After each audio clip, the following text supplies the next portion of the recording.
Welcome back to Iron Crane Dojo. I'm Bill McCabe, and with me today is Sensei Chris Santos, who's been with me for several decades, and my longtime acquaintance, Sensei John Jensen, out of Sampai Kempo in Bremerton, Washington. And they've agreed to assist in demonstrating some add-on techniques and concepts to something that I filmed quite some time ago. Elsewhere, you can find a video that relates to the 9 reactions to an incoming punch. And in that video, I tried to show you different types of responses to right-handed attacks from an attacker, and got a very positive reception to that. So people inquired of me, what next? And this is an example of what you can do next, among many other types of things that you can do. What I wanted to share today was the idea of taking the technique three-dimensionally into some form of completion. Now, this is not necessarily what you would do on the street. This is more of an academic exercise into exploring all the nooks and crannies of a technique and ways that you can employ it and tie it in with other concepts. So without further time being expended on explaining it, let's have Sensei John attack with the right hand punch. This will be technique number 1 that Sensei Chris will be executing. And just attack at moderate speed and demonstrate the full technique, if you will, Sensei Chris.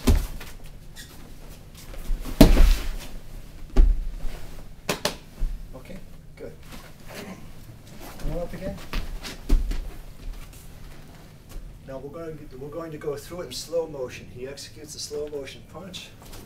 Sensei Chris reacts with an upper or high block, and he moves from that block. Now you note that he moves out of the center line of Sensei John's power. Sensei Chris is taking the angle here. He's gaining control of the one arm, and he wants to move all John's energy to the outside. As he does that, he captures the arm, drives Sensei John to the ground, puts him into a number 4 lock. We call it number 4 lock because it has the appearance of a number 4. If you take a close look at that, you'll see what I mean.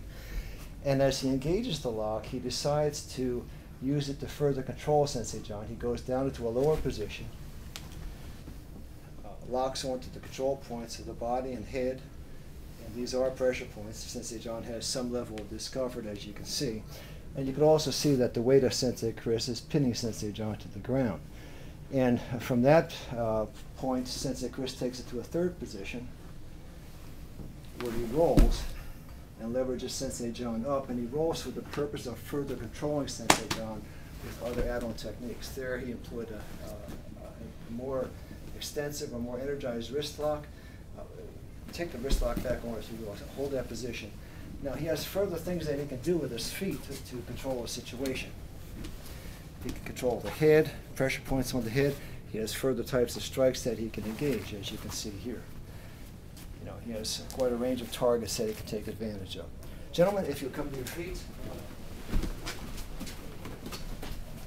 Okay, now we're going to take a look at technique number 2. And we'll demonstrate first just the block to the number 2 punch. Now, Sensei John throws a right hand punch at moderate speed, and there's the block. There's the setup, and just stop right there. Go back again, one more time, and if you repeat it, okay? Back again. Now this is a very quick hit, and this it doesn't have to be a punch. It could be a back fist or anything that looks like that particular geometry. The same block, the slap, and the strike will work just as well. But notice the sequence of control that's engaged there. It's a very quick type of control mechanism. Okay, and continue to the next move. Takes it down to the ground, keeping control. Similar, number 4 locked to what was engaged with number 1.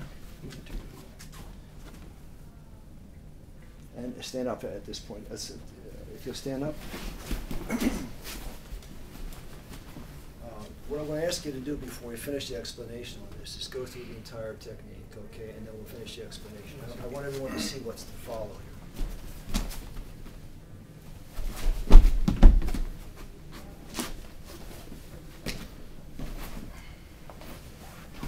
Okay?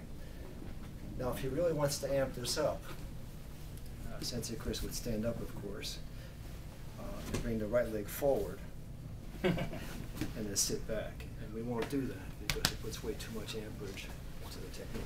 Now, stand up and let's go through it in slow motion until the attack, control, gains control, takes the person down, gets the lock in place. Now at this point is where we stopped the explanation earlier. What Sensei Chris does here, he basically can go into the same position that he was in at the end of technique number 1, but here he's doing something different. He's reversing the leverage on the shoulder and using it as a time hold. And he goes to this position. And in many circumstances, this can be an effective time hold. Okay, I think that's enough for number 2. Go ahead and release that if you will. Now, number 3 addresses the situation of 2 incoming punches. And we'll just demonstrate what the punch sequence looks like and what the block sequence looks like before we take it to the next place with the reaction and the control moves. Sensei John throws punches at moderate speed, and Sensei Chris. Okay, so you can see, if you step back again, if you will. Sensei Chris does a high block with his left hand and does a low mid block with his right hand. Again, if you will. Okay, good. One more time. And this just so you get the idea of what's happening as a prelude to the control techniques. Okay, now from there, do the whole sequence to completion. Okay, stepping back up. We'll talk through. Okay, slow motion punch. Now the trick here, and if the cameraman will come around,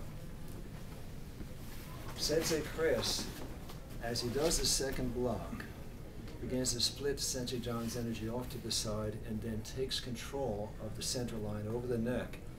And he's going to use these countering forces to steal the balance of Sensei John and move him down to the ground, as you can see. Basically, it corkscrews him into the ground.